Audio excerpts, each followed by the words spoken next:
Hello, आज की इस वीडियो में हम पढ़ने वाले चैप्टर नंबर 2 नेल्सन मंडेला। ठीक है, ये चैप्टर का नाम है और जो नीचे लिखा हुआ लॉन्ग वॉक टू फ्रीडम, ये इनकी ऑटोबायोग्राफी का नाम है जो इन्होंने खुद लिखी थी। ठीक है, ऑटोबायोग्राफी मतलब जो इन्होंने खुद लिखी थी और इनका पूरा नाम क्या है, नेल्सन रोहिलाला मंडाला। ठीक है, अब इसको पढ़ने से पहले हम कुछ चीज़ों के बारे में पता होना चाहिए, तो उन चीज़ों के बारे में जान लेते हैं। सुनो, इस वीडियो में मैंने अपार्थाइड को अपार्थी बोल दिया, तो उसके लिए सॉरी। और इस वीडियो को पूरा देखने के बाद अगर तुम्हें चैप्टर समझ आ जाए तो बता देना, और ना है तो ये बता देना कि क्या दिक्कत रही, तो मैं उसको अपनी नेक्स्ट वीडियो में इम्प्रूव कर लूँगी। तो सबसे पहले अपार्थी क्या होता है। अपार्थी एक ऐसा सिस्टम होता है जिसमें कलर के बेसिस पर डिस्क्रिमिनेशन किया जाता है कि जैसे कि ये काला है, ये गोरा है, ये काला तो यहाँ पे नहीं बैठेगा, काला तो ये नहीं करेगा, वो नहीं करेगा। ठीक है, जो डिस्क्रिमिनेशन होता है रेस के बेसिस पे होता है, तो उसे अपार्थी बोलते हैं। तो अब एक चीज़ बताओ, तुम्हें क्या लगता है, यूनाइटेड स्टेट ऑफ अमेरिका या फिर साउथ अफ्रीका या फिर ऑस्ट्रेलिया, इनमें से 3 कंट्रीज़ में से कौन सी कंट्री में रिसेंटली अपार्थी मतलब होगा या फिर चला था? तो सोचो, साउथ अफ्रीका। ठीक है, अब जो ये बुक थी लॉन्ग वॉक टू फ्रीडम, ये पब्लिश हुई थी 1994 में। अब जो नेल्सन मंडेला, उनके बारे में कुछ जान लेते हैं। वो first black president of south Africa थे। साउथ अफ्रीका के पहले काले रंग के प्रेसिडेंट थे। क्या आपने कभी नेल्सन मंडेला के बारे में सुना है? नहीं सुना तो अब जान लो। जो मंडेला थे और जो उनकी पार्टी थी अफ्रीकन नेशनल कांग्रेस, ये उनकी पार्टी थी। ठीक है, मतलब जिस पार्टी से वो इलेक्ट होके आए थे, उन्होंने अपनी पूरी ज़िंदगी लड़े हैं, अपनी आवाज़ उठाई है अपार्थी के अगेंस्ट, जो मतलब सिस्टम था ना जिसमें ब्लैक्स को दबाते थे नीचे, वो वाला सिस्टम। ठीक है, अब जो मंडेला थे ना, उन्होंने 30 साल अपनी ज़िंदगी के जेल में बिताए थे। अब इसका रिजल्ट क्या था कि फाइनली डेमोक्रेटिक इलेक्शंस हुए 1994 में, और जो मंडेला जो फर्स्ट ब्लैक प्रेसिडेंट बने, सफ़ेद रंग के लोग हैं, उनका 300 सालों तक रूल चला था साउथ अफ्रीका पे, और 300 साल के बाद नेल्सन मंडेला पहले प्रेसिडेंट बने थे। ठीक है, अब जो नेल्सन मंडेला थे, उन्होंने 400 सीट्स में से 252 सीट्स जीती थी। अब जैसे कि जो नेल्सन मंडेला थे वो प्रेसिडेंट बन गए थे। प्रेसिडेंट बनने के बाद जैसे वो शपथ वगैरह लेंगे, तो उन्होंने कहाँ पे ली थी, union building of amphi theatre. Union building government के ऑफिशियल हेडक्वार्टर्स होते हैं साउथ अफ्रीका में। ठीक है, और एम्पी थिएटर एक ऐसी बिल्डिंग जिस पे छत ना हो। ठीक है, और वहाँ पे बैठने की स्टेप्स में जैसे सीढ़ी होती है ना, वैसे बैठने की जगह बना रखी है, उसे एम्पी थिएटर बोलते हैं, इन प्रेटोरिया। अभी कैपिटल है साउथ अफ्रीका का। वहाँ पे 140 कंट्रीज से भी ज़्यादा कंट्रीज़ के लोग आ रखे थे उस इवेंट पे। फिर जैसे कि नेल्सन मंडेला ने स्पीच दी होगी, तो उस स्पीच में उन्होंने बोला था कि कभी भी इस धरती पे अब किसी का भी और किसी के ऊपर ऑपरेशन नहीं होगा, मतलब कोई भी किसी को दबाएगा नहीं आज के बाद इस धरती पे, मतलब साउथ अफ्रीका पे। अब उधर कौन कौन आ रखा था, मतलब वहाँ पे सारे कलर के लोग आ रखे थे, मतलब ब्लैक हो गए, वाइट हो गया, फिर कलर्ड हो गए, कलर जैसे कि हम हैं इंडियंस। ठीक है, और वहाँ पे 1 लाख से भी ज़्यादा लोग आ रखे थे। ठीक है, मतलब जो मैन भी थे, वुमेन भी थे, बच्चे भी थे, जो गा रहे थे, डांस कर रहे थे, मज़े कर रहे थे। अब जो 10 मई की जो सुबह थी वो ब्राइट और क्लियर थी, और नेल्सन मंडेला बताते हैं कि 10 मई से पहले भी बहुत सारे वर्ल्ड लीडर्स और जो रिस्पेक्टेड लोग हैं, वो मतलब मेरे को ग्रीट कर रहे थे कि भाई आप प्रेसिडेंट बन गए इस चीज़ के लिए। और ये लार्जेस्ट गैदरिंग होने वाली थी साउथ अफ्रीका की सॉल पे, मतलब इतने सारे वर्ल्ड के इंटरनेशनल लीडर्स पहली बार आने वाले थे साउथ अफ्रीका। अब ये सेरेमनी कहाँ पे हो रही थी, एक बहुत सुंदर सी जगह पे हो रही थी, सैंडस्टोन एम्पी थिएटर, जो यूनियन बिल्डिंग्स ने बनाया था प्रेटोरिया में। देखो, सैंडस्टोन जैसे कि जो पत्थर से बना हुआ अलग अलग कलर के, और एम्पी थिएटर का तुम्हें मतलब पता ही चला गया, अब पता चल गया। और जो यूनियन बिल्डिंग है उन्होंने बनाया था। अब बहुत सालों से जैसे कि जो एम्पी थिएटर है ना, उसकी हर एक सीट पे वाइट लोगों की सुप्रीमेसी थी, मतलब वाइट लोगों की चलती थी। ठीक है, अब वहाँ पे रेनबो गैदरिंग दिख रही है। रेनबो गैदरिंग मतलब हर एक कलर दिख रहा है, काला भी, गोरा भी और कलर भी, मतलब ये सारे कलर दिख रहे हैं। ठीक है, और ये वहाँ पे इकट्ठा क्यों है, क्योंकि जो साउथ अफ्रीका है उसकी फर्स्ट डेमोक्रेटिक और नॉन रेशियल गवर्नमेंट बनने वाली है। मतलब अब जो गवर्नमेंट आई होगी वो लोगों ने वोट करके चूज़ की होगी, और वो किसी भी जैसे कि वाइट है तो उनको सुप्रीमेसी नहीं देगी। नेल्सन मंडेला बता रहे कि उस दिन वो ऑटम डे था। ठीक है, और वो अपनी डॉटर के साथ थे, वो अपनी बेटी के साथ थे जिसका नाम जनानी था। अब क्या हुआ था, वो स्टेज पे, पोडियम मतलब स्टेज पे, जो सबसे पहले जिसने शपथ ली थी वो थे सेकंड डेप्यूटी प्रेसिडेंट, उनका क्या नाम था, मिस्टर डी क्लर्क। ठीक है, फिर उसके बाद किसने ली थी, उसके बाद डेप्यूटी प्रेसिडेंट ने ली थी शपथ, जिसका नाम क्या था, थाबो मैबकी। अब उसके बाद नेल्सन मंडेला स्पीच देते हैं ये कहते हुए कि वो अपनी पूरी लाइफ समर्पित कर देंगे उसकी कंट्री के लोगों के ऊपर। अब फिर उनकी स्पीच होती है, वो स्टार्ट होती है, तो सबसे पहले बोलते हैं कि आज जब हम सब इकट्ठे हुए हैं तो हम इसलिए इकट्ठे हुए हैं क्योंकि जो हमारी लिबर्टी है, जो ये न्यू बॉर्न लिबर्टी है, जो नई नई आज़ादी मिली है, इसको सम्मान करने के लिए, इसको आशा देने के लिए हम सब इकट्ठे हुए हैं। जो हमने इतने सालों से एक्स्ट्रा ऑर्डिनरी ह्यूमन डिज़ास्टर को फेस करा है, एक्स्ट्रा ऑर्डिनरी जो अनयूजुअल है, मतलब असाधारण है, ठीक है, वो एक्स्ट्रा ऑर्डिनरी ह्यूमन आपको पता ही है, और डिज़ास्टर मतलब जो बहुत गंदी चीज़ है, मतलब जैसे अपार्थी है ना, एक्स्ट्रा ऑर्डिनरी ह्यूमन डिज़ास्टर मतलब अपार्थी, मतलब हमने इतने सालों से अपार्थी का सिस्टम को फेस करा है, डिस्क्रिमिनेशन फेस करा है। अब इससे हम एक ऐसी सोसाइटी बनाएंगे जिस पे हर एक ह्यूमैनिटी को, मानवता को प्राउड होगा। मतलब अब हमने इतना कुछ सहा है, अब हम अपनी धरती को ऐसा बनाएंगे कि हर किसी को हमारी धरती के ऊपर प्राउड होगा। अब वो क्या बताते हैं आगे कि पहले ना जैसे और कंट्रीज़ को भी अच्छा नहीं लगता था पार्थी का सिस्टम, क्योंकि वो इतना ज़्यादा गंदा सिस्टम था, ठीक है, तो और कंट्रीज़ ने भी साउथ अफ्रीका से कनेक्शन छोड़ दिए थे, ठीक है। तो आज उन्हें फिर वो बोलते हैं कि आज उन्हें मौका मिला है कि वो अपनी कंट्री में एक सेरेमनी ऑर्गेनाइज कर सके, मतलब एक सेरेमनी कर सके, क्योंकि वो प्रेसिडेंट बन गए ना, इसलिए। और फिर वहाँ पे इंटरनेशनल लीडर्स आए हैं, फिर वो सारे इंटरनेशनल गेस्ट को थैंक यू बोलते हैं और बोलते हैं कि अब ये है ना, ये विक्ट्री है, ये मेरी जीत नहीं है, ये हम सबकी जीत है, जस्टिस के ऊपर, पीस के ऊपर, ह्यूमन डिग्निटी के ऊपर। मंडेला बोलते हैं एट लास्ट हमने अपनी पॉलिटिकल फ्रीडम अचीव कर लिया, हमारे पास अब पॉलिटिकल फ्रीडम आ चुकी है, ठीक है। और हम ये प्लेज लेते हैं कि आज के बाद, मतलब आज से हम इसी प्रॉब्लम को नहीं, मतलब जो रेशियल डिस्क्रिमिनेशन इसी को नहीं, पॉवर्टी होगी, गरीबी होगी, लोगों में भेदभाव हो गया, या फिर जो लोग सफ़र कर रहे हैं जेंडर के बेसिस पे डिस्क्रिमिनेशन हो रहा है, या फिर किसी भी चीज़ पे डिस्क्रिमिनेशन हो रहा है ना, इसको हटाएंगे। अब वो बोलते हैं कि इस धरती पे, मतलब साउथ अफ्रीका पे कभी भी ऐसा नहीं हुआ कि कोई भी एक इंसान या फिर कोई भी कम्युनिटी या फिर कोई भी किसी के ऊपर अपनी सुप्रीमेसी दिखा रहा है या फिर किसी को दबा रहा है, ऐसा कभी नहीं होगा। और जो ये लिबर्टी का, न्यू बॉर्न लिबर्टी है ना, इसका सूरज हमेशा चमकता रहेगा। फिर उन्होंने अपनी स्पीच एंड कैसे की, उन्होंने अपनी स्पीच ऐसे एंड की ये बोल के कि अब ना फ्रीडम का राज चलेगा, ठीक है, किसी के ऊपर सुप्रीमेसी नहीं चलेगी, ठीक है। और फिर लास्ट में बोलता गॉड ब्लेस अफ्रीका। अब कुछ देर बाद जैसे कि जब वो सब ऊपर देखते हैं तो उन्हें दिखता है जो साउथ अफ्रीका के जो जेट्स हैं, एरोप्लेन्स, वो हेलीकॉप्टर्स हैं और जो ट्रूप कैरियर्स हैं ना, वो सारे आसमान में फॉर्मेशन बना रहे हैं। और वो इस चीज़ से ये दिखाते हैं कि जो अब गवर्नमेंट बनी है ना, नई गवर्नमेंट, वो उसके लिए लॉयल है, मतलब ईमानदार है। फिर कुछ देर बाद क्या होता है कि जो हाईएस्ट जर्नल्स थे साउथ अफ्रीकन डिफेंस फोर्स के, पुलिस थे, उनके जो चेस्ट थे ना वो सजे हुए थे, मतलब उन पे बहुत सारे रिबन्स लगे हुए थे, मेडल्स लगे हुए थे, और वो उनको ना सल्यूट कर रहे थे नेल्सन मंडेला को। फिर जो नेल्सन मंडेला है वो सोचते हैं कि इन्होंने अभी मुझे सल्यूट किया है, बट अगर कुछ टाइम पहले अगर ये मुझे देखते तो उस टाइम पे मुझे अरेस्ट कर लेते। अब फाइनली जो इम्पाला जेट्स होते हैं ना, वो मतलब फॉर्मेशन बनाते हैं, वी शेप बनाते हैं, ठीक है। और कौन कौन से कलर की बनाते हैं, ब्लैक हो गया, रेड हो गया, ग्रीन हो गया, ब्लू हो गया और गोल्डन हो गया। इनके क्यों बनाते हैं, क्योंकि वो न्यू साउथ अफ्रीका का जो फ्लैग है ना उसे बनाते हैं, जैसे कि तुमने इंडिया का झंडा भी बनते हुए देखा होगा इंडिपेंडेंस डे पे। अब जैसे कि उस दिन का सबसे यादगार क्या चीज़ बनाती है, उस दिन 2 नेशनल एंथम गाए गए थे, वाइट लोगों का और ब्लैक लोगों का। और जो वाइट और ब्लैक थे ना, उन्हें एक दूसरे का नेशनल एंथम याद नहीं था, ठीक है, मतलब। और वो कुछ टाइम पहले वो एक दूसरे के नेशनल एंथम को पसंद भी नहीं करते थे, ठीक है, बट बहुत जल्दी ही वो एक दूसरे के नेशनल एंथम को याद करने लगा, मतलब याद हो जाएगी उन्हें, क्योंकि अब तो सब इक्वल हैं इसलिए। कोसी सिकेलेल आई अफ्रीका ये वाइट लोग गाते हैं और जो डाई स्टेम था वो ब्लैक लोग गाते हैं।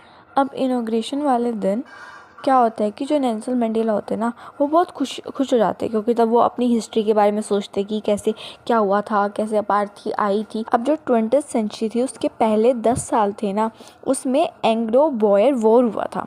अब जब नेल्सन मंडेला का जन्म भी नहीं हुआ था, उससे पहले ही जो सारे सफ़ेद लोग हैं ना, वाइट स्किन कलर लोग हैं, उन्होंने हाथ मिला लिए थे और एक गवर्नमेंट स्टार्ट कर दी अगेंस्ट ब्लैक लोगों की, मतलब डिस्क्रिमिनेशन कर रहे बहुत बुरी तरह उनके साथ। अब ये ख़त्म कब होता है, जो 20th सेंचुरी है ना उसके लास्ट जो 10 डिकेड्स है ना उनमें ख़त्म होता है, मतलब 20th सेंचुरी उसके लास्ट के 10 साल उसमें ख़त्म हुआ था। जो नेल्सन मंडेला है फिर वो बोलते जो आज का दिन आया है ना, वो इतने सारे मतलब जो हम इमेजिन भी नहीं कर सकते ना, उतने ज़्यादा सेक्रीफाइसेस किए हैं हज़ारों लोगों ने मेरी कंट्री के, तब जाके ये दिन आया है। ठीक है, मतलब ऐसे लोगों से आया है जिनकी पीड़ा और साहस कभी गिना या फिर चुना भी नहीं जाता, मतलब जा सकता है।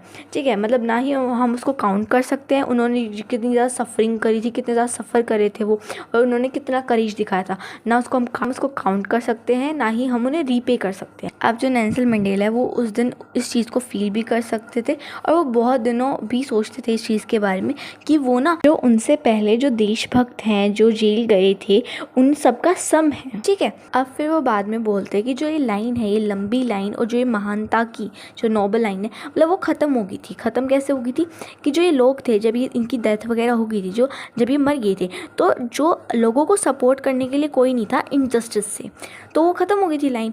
अब नेल्सन मंडेला ने इस लाइन की स्टार्टिंग कर दी, मतलब नेल्सन मंडेला अब जैसे इनके अगेंस्ट बोल रहे थे।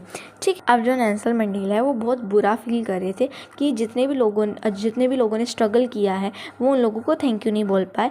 ठीक है, और वो आज ये रिज़ल्ट देखने के लिए भी नहीं है जो उन्होंने किया था उसके बदले, मतलब जैसे कि अपार्थी की जो पॉलिसी है वो ख़त्म होगी, मतलब उससे पहले मर गई ना वो। तो अब जो ये पॉलिसी थी अपार्थी की, उसने बहुत गहरा इम्पैक्ट करा था हमारी कंट्री पे और हमारे लोगों पे। ठीक है, अब जो अभी हमें चोट लगी थी इसे ठीक करने में पीढ़ियाँ तो नहीं लगेंगी बट कुछ साल ज़रूर लग जाएंगे, मतलब जो हमें हर्ट हुआ था इस चीज़ से अब वो भूलने में हमें साल लग जाएंगे बट जनरेशन तो नहीं लगेंगे शायद।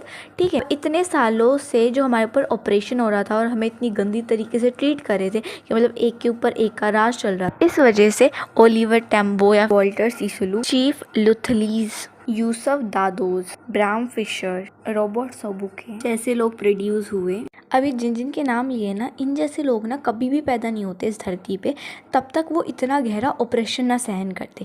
मतलब सिंपल भाषा में समझो तो हमारी कंट्री में अगर ब्रिटिशर्स नहीं आते तो भगत सिंह जैसे लोग कहाँ से पैदा होते, है ना। तो ऐसे ही वो बोल रहे हैं कि अगर इतना गंदा वाला जो ये डिस्क्रिमिनेशन अगर हम नहीं सहते तो ऐसे लोग कभी पैदा ही नहीं होते इस धरती पे। जो मेरी कंट्री है ना उसमें बहुत सारे मिनरल्स हैं, मतलब जो सोयल है ना उसके नीचे बहुत सारे मिनरल्स हैं, बहुत रिच है मिनरल्स में, बट जो असली मिनरल्स है ना, असली जो वेल्थ है हमारी कंट्री की, वो हमारी कंट्री के लोग हैं। ठीक है, जो डायमंड से भी ज़्यादा प्योर है। अब नेल्सन मंडेला बताते हैं कि जो मैंने इतना करेज आया ना वो इन लोगों की वजह से ही आया है। मैंने बहुत सारे मैन और वुमेन को देखा है जो इस आइडिया के लिए लड़ते हैं, मतलब वो देखो आइडिया कुछ भी हो सकता है, मतलब फ्रीडम के लिए लड़ते हैं, है ना, मतलब अपार्थी को ख़त्म करने के लिए लड़ते हैं। मतलब मैंने बहुत सारे मैन और वुमेन को देखा है कि मतलब वो इस चीज़ के लिए लड़ते हैं, अपनी ज़िंदगी रिस्क में लगा देते हैं। ठीक है, ओके, और जो ये लोग होते हैं ना जो इस आइडिया के खिलाफ लड़ते हैं, ये गिव अप नहीं करते हैं, मतलब ऐसा नहीं है कि भाई इनमें इतना करेज है। अब नेल्सन मंडेला करेज के बारे में बताते हैं कि जो करेज है ना वो ये नहीं है कि मतलब तुम्हारे अंदर डर ही नहीं है। ठीक है, मतलब तुम उस डर से जीत पा रहे हो, मतलब तुमने उस डर पे जीत हासिल कर ली। ठीक है, करेज मतलब साहस, कि साहस वो नहीं है जब कि तुम्हें डर ही नहीं लग रहा, तुम उस डर पे जब जीत पा रहे हो ना तो वो साहस है। ठीक है, और जो ब्रेव मैन होता है ना, मतलब ऐसा नहीं उसको डर ही नहीं होता किसी चीज़ का, ठीक है, बट वो अपने डर को ओवरकम कर लेता है, वो अपने फियर को ओवरकम कर लेता है, उस पर जीत हासिल कर लेता है। अब नेल्सन मंडेला बताते हैं कि जो हेट होता है ना वो पैदाइशी बच्चे में नहीं होता, मतलब पैदाइशी ह्यूमन बीइंग को नहीं सिखाया जाता कि उसे इस स्किन कलर को हेट करना है या फिर इस बैकग्राउंड के लोगों को हेट करना है या फिर इस रिलीजन के लोगों को हेट करना है, वो उसे सिखाया जाता है, नफरत सिखाई जाती है। और भाई नफरत करनी है तो अपनी बुरी आदतों से करो, लोगों से क्यों कर रहे हो, है ना। अगर तुम लोगों को नफरत करना सिखा सकते हो तो प्यार करना भी तो सिखा सकते हो, क्योंकि जो ह्यूमन है वो नेचुरली लव ज़्यादा कर सकता है एज़ कम्पेयर टू ही। अब नेल्सन मंडेला बताते हैं कि जब वो 30 साल के लिए जब जेल में थे ना तो उन्हें इतना पीटा जाता था, इतना टॉर्चर करा जाता था जेल में कि मतलब लिमिट ही नहीं है उस चीज़ की कोई, इतना टॉर्चर कि भाई वो तब तक हार मान ले, जब वो अपने लास्ट पॉइंट पे आ जाए तब तक टॉर्चर करा जाता था। तब वो हार मानने को होते ना तो वो किसी एक गार्ड में थोड़ी सी इंसानियत देख लेते, वो बेशक 1 सेकेंड के लिए होती बट वो उनके लिए इनफ थी कि मैं आगे बढ़ता रहूँ। अब फिर वो बोलते हैं कि जो इंसान है ना, हर इंसान के अंदर अच्छाई होती है, चाहे वो बेशक छुपी हुई हो सकती है बट बुझी हुई नहीं हो सकती, मतलब ऐसा नहीं होगा कि उसके अंदर है ही नहीं, बेशक छुपी हुई होगी बट होती सबके अंदर है। अब नेल्सन मंडेला बताते हैं कि एक इंसान की ना 2 ड्यूटीज़ होती हैं, 2 कर्तव्य होते हैं। पहला कर्तव्य उसका या फिर रिस्पॉन्सिबिलिटी उसकी फैमिली के टूवर्ड्स होती है, पेरेंट्स के टूवर्ड्स होती है, वाइफ और हस्बैंड बोल लो, ठीक है, और बच्चों के टूवर्ड्स होती है। मतलब उन्हें अपनी फैमिली का ध्यान रखना होता है, पेरेंट्स का ध्यान रखना होता है, वाइफ या हस्बैंड का और बच्चों का। और जो दूसरा कर्तव्य होता है वो अपनी कम्युनिटी का, अपनी कंट्री का ध्यान रखना, इनकी रिस्पॉन्सिबिलिटी लेना होता है, ठीक है। तो कोई भी इंसान ऐसी सोसाइटी में जहाँ पे मानवता है, इंसानियत है, वहाँ पे एक इंसान की दोनों रिस्पॉन्सिबिलिटीज़ को फुलफ़िल करना इजी होता है, मतलब वो कर लेगा फुलफ़िल। बट जो कंट्री है साउथ अफ्रीका, स्पेशली जो मेरे जैसे लोग हैं, मतलब जो ब्लैक स्किन कलर के लोग हैं, उनके लिए ऑलमोस्ट इम्पॉसिबल है दोनों रिस्पॉन्सिबिलिटीज़ को पूरा करना। क्योंकि अगर कोई भी इंसान अपनी कंट्री के लोगों के लिए कुछ करता है या फिर कोई भी इंसान एक ह्यूमन बीइंग की तरह रहता है तो उसे पनिश कर दिया जाता है या फिर अकेले में रहने के लिए मतलब जेल में डाल दिया जाता है। इन्होंने नॉर्मल ह्यूमन बीइंग क्यों बोला है? क्योंकि जो अपार्थी का जो पॉलिसी है ना, इसमें उनके फंडामेंटल राइट को भी तोड़ दिया जाता था। अगर साउथ अफ्रीका में कोई भी इंसान अपनी कंट्री के लोगों की तरफ खड़ा होता तो उसे मतलब जेल में डाल दिया जाता। तो मतलब वो अपनी फैमिली का ध्यान तो रख ही नहीं सकता। इसका मतलब वो अपनी जो रिस्पॉन्सिबिलिटी है उसको मतलब एक रिस्पॉन्सिबिलिटी को तो पूरी नहीं कर पाता कि भाई ऐसा था, एक ही रिस्पॉन्सिबिलिटी को पूरे कर सकते हो। जो नेल्सन मंडेला है उन्होंने स्टार्टिंग से ये चीज़ नहीं सोची थी कि मैं अपने देश के लोगों को अपने परिवार से ऊपर रखूँगा। बट जैसे कि उन्होंने अपने लोगों के हित में खड़ा होना स्टार्ट करा, लोगों को सर्व करना स्टार्ट करा, उन्होंने पाया कि वो तो अपनी रिस्पॉन्सिबिलिटीज़ को कंप्लीट ही नहीं कर पा रहे अपने एज अ बेटा, ठीक है, भाई की तरह, फादर की तरह और हस्बैंड की तरह। अब नेल्सन मंडेला बताते हैं कि ऐसा नहीं था कि मैं पैदाइशी मुझे भूख थी फ्रीडम के लिए, और बल्कि जब मैं पैदा हुआ था तब तो मैं फ्री था, मैं हर एक तरह से फ्री था। मतलब मेरे पास फ्रीडम थी कि मैं मेरी मम्मी की हट के पास, झोपड़ी के पास जो मैदान है उनमें भाग सकूं और झरने में मतलब मैं तैर सकूं, और जो तारे हैं उनके नीचे मैं जो भी चाहूँ वो कर सकूं, और जो बैल हैं उनके मतलब उनकी राइड ले सकूं, ठीक है। मतलब तब तक मैं मेरे मम्मी मतलब पापा के जो ट्राइब है उनके कस्टम्स फॉलो करता था ना, तब तक मुझे ऐसा नहीं था कि मुझे फ्रीडम चाहिए, मतलब मैं फ्री था उस टाइम पे। अब नेल्सन मंडेला बताते हैं कि जब मैं बड़ा हुआ तब मुझे पता चला मेरी फ्रीडम तो एक इल्यूजन है, मतलब जो मेरी फ्रीडम है वो तो मेरे से पहले ही ले ली गई है, ठीक है। और उस दिन से मतलब मेरे मन में एक फ्रीडम की भूख शुरू हुई। अब नेल्सन मंडेला बताते हैं पहले जब मैं स्टूडेंट था तो मुझे फ्रीडम सिर्फ मेरे लिए ही चाहिए थी, ठीक है। फिर मेरी फ्रीडम चेंज हुई कि भाई मैं नाइट आउट पे जा सकूँ, मैं बाहर जा सकूँ, जो मैं पढ़ना चाहता हूँ मैं वो पढ़ सकूँ, ठीक है, जहाँ मैं जाना चाहता हूँ मैं वहाँ जा सकूँ। फिर वो बताते हैं कि जब मैं यंग मैन था, मतलब जब मैं जवान था, तो मेरे लिए फ्रीडम था कि भाई मतलब मेरे को रिस्पेक्ट मिले, ठीक है, मैं अचीव कर सकूँ मेरे पोटेंशियल, मतलब मैं पैसे कमा सकूँ, मैं जिससे चाहूँ मैं उससे शादी कर सकूँ, मेरी फैमिली हो, ठीक है, और मैं एक लॉफुल लाइफ जी सकूँ। अब वो बताते कि जब मुझे रियलाइज़ हुआ ना कि मेरे पास ही फ्रीडम नहीं बल्कि मेरे बहन और भाइयों के पास भी फ्रीडम नहीं है, ठीक है। मतलब ऐसा नहीं है कि मेरी फ्रीडम को लिमिटेड कर रखा है या फिर रिड्यूस कर रखा है, जो भी लोग मेरे जैसे दिखते हैं उन सबकी फ्रीडम को रिड्यूस कर रखा है, ठीक है, और लिमिटेड कर रखा है। तब मैंने इसके बाद मैंने African national Congress party join करी, और जो मेरे लिए भूख थी ना, जो मेरी फ्रीडम के लिए जो भूख थी मेरे अंदर, अब वो बड़ी भूख बन चुकी थी। अब मेरे लिए भूख थी मेरे लोगों की फ्रीडम के लिए, मेरी फ्रीडम के लिए। जो उनके अंदर जो इच्छा थी ना फ्रीडम के लिए, उनके लोगों के लिए, जो ब्लैक लोग हैं उनको रिस्पेक्ट मिले, इस चीज़ ने उनकी ज़िंदगी बदल दी। मतलब एक डरे हुए इंसान को एक लीडर इंसान में बदल दिया, मतलब एक फ्रेटेंड यंग मैन को एक बोल्ड मैन में बदल दिया। एक ऐसे इंसान को जो लॉ फॉलो करता था उसको क्रिमिनल में बदल दिया, कि मतलब जो लॉ फॉलो नहीं करता, क्रिमिनल जो लॉ फॉलो नहीं करता, चाहे अच्छे के लिए हो चाहे गंदे के लिए, ठीक है, क्रिमिनल बना दिया। एक फैमिली लविंग हस्बैंड को बिना घर का बना दिया, मतलब जिसके पास मतलब जो घर पे नहीं रह रहा, ठीक है, वो जेल में रह रहा था ना इसलिए, ठीक है। और लाइफ लविंग मैन को, मतलब जिसको ये चीज़ें अपनी लाइफ बहुत प्यारी थी, उसको एक मोंग की तरह रहना पड़ा, मतलब सब कुछ छोड़ना पड़ा तुम कह सकते हो, क्योंकि वो जेल में रहे थे इसलिए। फिर वो बताते कि ऐसा नहीं है कि मैंने कुछ ज़्यादा कुर्बान करा है और लोगों से, ऐसा कुछ भी नहीं है, बट मैंने मेरी जो फ्रीडम है ना, जो लिमिटेड फ्रीडम है, जो उसको मैंने इन्जॉय नहीं करा है, और जो और लोग हैं उन्होंने भी अपनी फ्रीडम को इन्जॉय नहीं किया, उनके पास भी फ्रीडम नहीं है। मतलब कि जो हमारे पास लिमिटेड फ्रीडम थी ना, हम उसको भी इन्जॉय नहीं कर पा रहे थे। अब जो फ्रीडम है ना वो बांटी नहीं जा सकती, मतलब जो चेन लगी हुई है, चेन मतलब रिस्ट्रिक्शंस, अगर चेन लगी हुई है किसी एक इंसान पे भी, अगर रिस्ट्रिक्शंस लगे हुए हैं किसी एक इंसान पे, मतलब सब पे रिस्ट्रिक्शंस लगे हुए हैं, पूरी कंट्री के लोगों पे रिस्ट्रिक्शंस लगे हुए हैं, और सारे मेरे लोगों पे रिस्ट्रिक्शंस लगे हुए हैं, तो मुझ पे रिस्ट्रिक्शंस लगे हुए हैं। अब वो बताते हैं कि जो ओप्रेसर है और जो ओप्रेस्ड है दोनों को ही फ्रीडम चाहिए होती है। ओप्रेसर जो ओप्रेस कर रहा है और ओप्रेस्ड मतलब जिस पे मतलब जो सह रहा है, ठीक है। जैसे इंडिया के केस में है तो ब्रिटिशर्स क्या थे, ओप्रेसर, ठीक है, और ओप्रेस्ड जो सह रहे चीज़ों को, ठीक है। इन दोनों को ही फ्रीडम चाहिए होती है। अब मान लिया ब्लैक्स को तो पता चल गया फ्रीडम चाहिए वाइट से, बट जो वाइट है उनको किससे फ्रीडम चाहिए, उनको चाहिए वो भी एक जेल के पीछे है। पता है कौन सी जेल के पीछे? वो एक नफ़रत की जेल के पीछे है, एक छोटी सोच की जेल के पीछे है, ठीक है। क्योंकि उनके मन में भी नफ़रत भरी हुई है, मतलब उनका पूरा मन नफ़रत से भरा हुआ है। कभी भी फ्री नहीं रह सकते, वो कभी आज़ाद नहीं रह सकते। फिर वो बोलते कि अगर मैं भी किसी की फ्रीडम ले लूँगा ना तो मतलब मैं भी फ्री नहीं हूँ, क्योंकि ऑफकोर्स हेट की जेल में फंस जाऊँगा मैं। तो वो बताते हैं कि जो ऑप्रेस्ड है और जो ऑप्रेसर है उन दोनों की ही जो मानवता है, जो इंसानियत है, वो चोरी हो चुकी है। मतलब जो ऑप्रेस्ड है उसकी तो हो ही गई कि भाई उसके ऊपर इतना उसे टॉर्चर सहना पड़ रहा है, और जो ऑप्रेसर उसकी भी वैसी होगी क्योंकि उसके अंदर मानवता है ही नहीं, तभी तो वो कर रहा है। तो ये चैप्टर इसी के साथ खत्म होता है। Thank you so much for watching this video. मिलते हैं नेक्स्ट वीडियो में, तब तक के लिए बाय बाय, टेक केयर। और इस चैप्टर से ना कुछ सीख लेना, ठीक है। Bye bye.